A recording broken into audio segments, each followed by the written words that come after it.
this week is all about maps and map types and map projections. And so we have one activity. That one is the one you're supposed to do. You kind of lose points if you don't do it.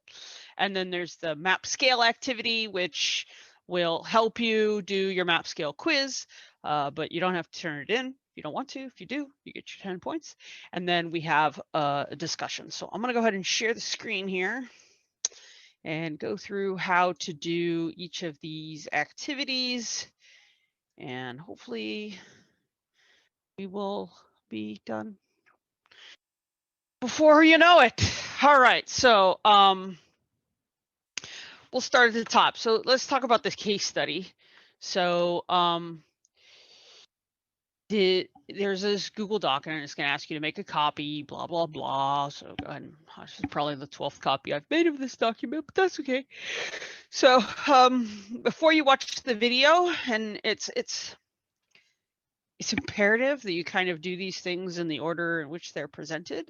So you're going to find what a map is, and then maybe talk about different maps you've seen. So like, the GPS on your car, or the GPS on your cell phone, or, a Google map, or maybe you've seen a real map, like a map of Disneyland, or maybe you've traveled across the country and you've used like a road map or something like that. But just any map you've seen, weather maps, just write down maps you've seen.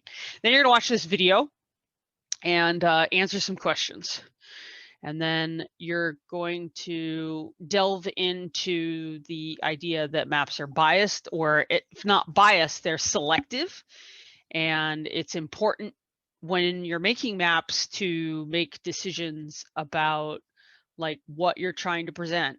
And so you're going to learn about the visual design elements of maps, and you're going to fill in this chart. And so it's basically, you're just going to kind of do what you say. So do what it says. So it says, complete this table as you watch the video, record information for each element as it comes up in the video. So they'll talk about why picking what a projection is, and then why it's important. So this is kind of like a guided.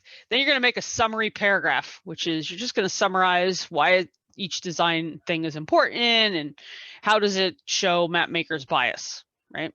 And then the next one is a little more complicated. You're going to fill out the first column as you watch the video, and then you're going to fill out the second column when you watch the second video.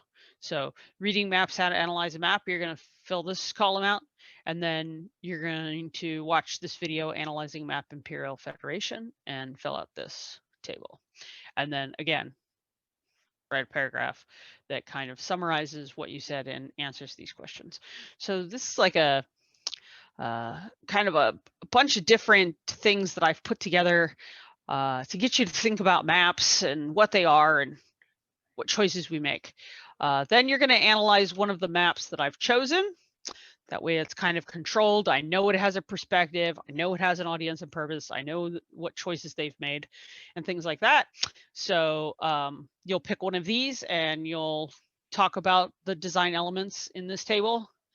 And then you'll write a paragraph, about 5-6 sentences, using valuing, like assessing the limitations of the map as a source, and showing that you understand the time period it was made.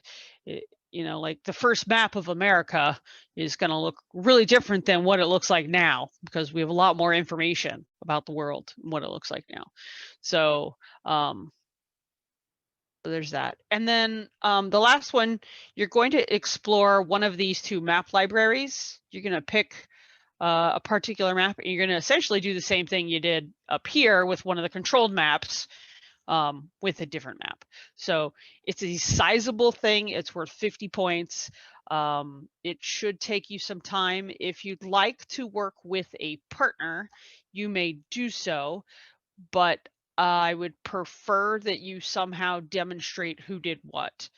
But that would, cut down some of the anxiety about what a big topic it is. So if you know somebody in the class, or you want to reach out to somebody and be like, hey, let's work on this together, then you're welcome to do that.